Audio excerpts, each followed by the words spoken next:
வணக்கம். இன்றைக்கி நம்ம பார்க்க போகிற சமையல் என்னென்னு பார்த்திங்கன்னா, ஒரு அருமையான இன்ஸ்டன்ட் பிரேக்ஃபாஸ்ட் எப்படி செய்யலாங்கிறத பார்க்கலாம். இது ஈவினிங் ஸ்நாக்ஸாகவும் கொடுத்துக்கலாம். ஸோ வாங்க இந்த அருமையான பிரேக்ஃபாஸ்ட் எப்படி செய்யலாங்கிறத பார்க்கலாம். இப்போ ஒரு பவுல் எடுத்துக்கலாம். ஏதாவது ஒரு கப் எடுத்துக்கோங்க. நான் வந்து இந்த சின்ன கப்பில் ஒரு 3 கப் அளவுக்கு பொரி எடுத்துருக்கேன். பதத்து போன பொரியாக இருந்தால் கூட நீங்கள் யூஸ் பண்ணிக்கலாம். 3 கப் அளவுக்கு பொரி எடுத்திருக்கேன். இப்போ இதில் தண்ணி ஊற்றி நல்லா அலசிட்டு நல்லா ஒரு 10 நிமிஷம் ஊற வச்சுக்கலாம். இப்போ இன்னொரு பவுல் எடுத்துக்கலாம். இப்போ நம்ம பொரி எடுத்த அதே கப்பில் 1/2 கப் அளவுக்கு ரவை சேர்த்துக்கலாம். இப்போ அதே கப்பில் 1/4 கப் அளவுக்கு தயிர் சேர்த்துக்கலாம். தயிர் இல்லை மோர் எதுனாலும் சேர்த்துக்கலாம். இப்போ இதை நல்லா மிக்ஸ் பண்ணி விட்டுக்கலாம். மிக்ஸ் பண்ணிவிட்டு இதுவும் ஒரு 10 நிமிஷம் அப்படியே ஊறட்டும். தேவைப்பட்டுச்சுன்னா கொஞ்சமாக தண்ணி சேர்த்துக்கலாம். அதில் எனக்கு தண்ணி தேவைப்படலை. மோராக இருந்துச்சுன்னா தண்ணி தேவைப்படாது. ரொம்ப கெட்டியாக இருந்துச்சுன்னா கொஞ்சமாக தண்ணி சேர்த்துக்கலாம். அவ்வளோதான். இப்போ இது வந்து ஒரு 10 நிமிஷம் ஊறட்டும். இப்போ பார்த்திங்கன்னா பொரி நல்லா ஊறிடுச்சு. அந்த பொரி வந்து ஒரு மிக்ஸி ஜாரில் சேர்த்துக்கலாம்.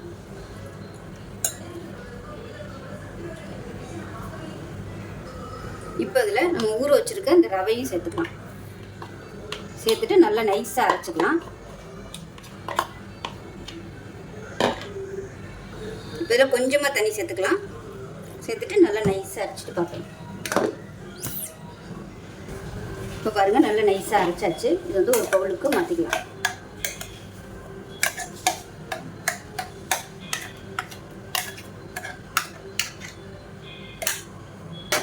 இப்போ இதில் வீட்டில் வச்சுருக்கிற இட்லி மாவு அது வந்து ஒரு 1/2 கப் அளவுக்கு எடுத்துக்கலாம்.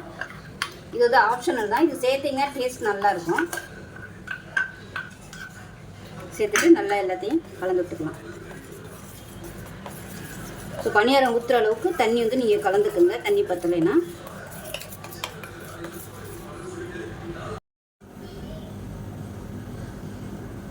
இப்போ ஒரு பேன் எடுத்துக்கலாம். இதில் வந்து தேவையான அளவுக்கு எண்ணெய் விட்டுக்கலாம். எண்ணெய் சூடானதும் ஒரு டீஸ்பூன் போல் கடுகு சேர்த்துக்கலாம். கடுகு நல்லா வெடிக்க ஆரம்பிக்குது. 1 டேபிள் ஸ்பூன் கடலைப்பருப்பு, 1 டேபிள் ஸ்பூன் உளுந்து சேர்த்துக்கலாம். இது கூடவே கருவேப்பிலை சேர்த்துக்கலாம்.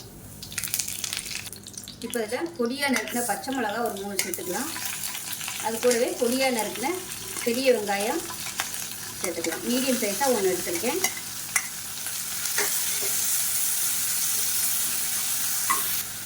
இப்போ இதில் உப்பு சேர்த்துக்கலாம். தேவையான அளவுக்கு உப்பு சேர்த்துக்கோங்க. இது கூடவே துருவல் கேரட் சேர்த்துக்கலாம். இதெல்லாம் ஆப்ஷனெல்லாம் இருந்தால் சேர்த்துக்கோங்க, இல்லைன்னா ஒன்றும் பிரச்சனை இல்லை. இங்கே வெறும் வெங்காயம் வத்தமாக தாளித்து சேர்த்துக்கலாம். அது கூடவே கொத்தமல்லி எழுதி சேர்த்துக்கலாம். கேரட் ரொம்ப வதக்கணும்னு அவசியம் இல்லை. லேசாக ஒரு பரட்டிட்டு அமர்த்திடலாம். இப்போ கேஸ் அமர்த்திட்டு நம்ம ரெடி பண்ணி வச்சுருக்கிற மாவில் இந்த கலவையை சேர்த்துக்கலாம். கேரட்டு வெங்காயம் தாளித்ததை இதில் சேர்த்துக்கலாம்.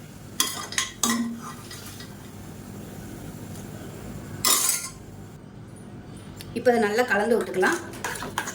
கலந்து விட்டுட்டு மாவில் உப்பு டேஸ்ட் பண்ணி பார்த்துக்கோங்க. எல்லாத்தையும் கலந்துட்டு உப்பு டேஸ்ட் பண்ணி பார்த்துக்கோங்க. பத்தலைன்னா உப்பு சேர்த்துக்கலாம். அதே மாதிரி ரொம்ப தண்ணியாக இருக்கா கெட்டியாக இருக்கான்னு பார்த்துக்கோங்க. கெட்டியாக இருந்துச்சுன்னா கொஞ்சமாக தண்ணி சேர்த்துக்கலாம். ஏன்னா பணியாரம் வந்து நம்ம ஊற்றுற அளவுக்கு கொஞ்சம் தண்ணியாக வேணும். அதாவது ரொம்ப தண்ணியாக இருக்கக்கூடாது. இந்த பதத்துக்கு இருக்கணும். ரொம்பவும் கெட்டியாக இருக்கக்கூடாது. இப்போ பணியாரங்கள் நல்லா சூடாயிருச்சு. எல்லா குழியிலையும் எண்ணெய் ஊற்றி வச்சுருக்கேன். இப்போ கொஞ்சம் கொஞ்சமாக ஊற்றிக்கலாம்.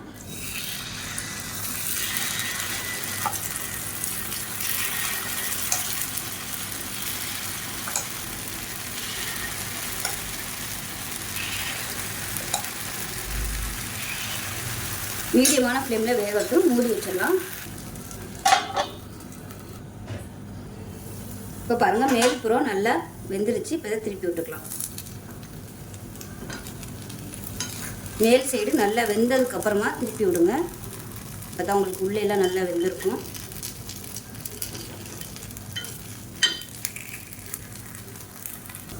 இப்போ பாருங்கள் நல்லா 2 சைடும் சூப்பராக ரோஸ்ட் ஆகி வந்துருச்சு. பாருங்கள் இந்த அளவுக்கு நல்லா ரோஸ்ட்டாக விட்டு எடுத்துக்கோங்க. அப்போ தான் நல்லா டேஸ்ட்டாக இருக்கும். அதை எடுத்துடலாம்.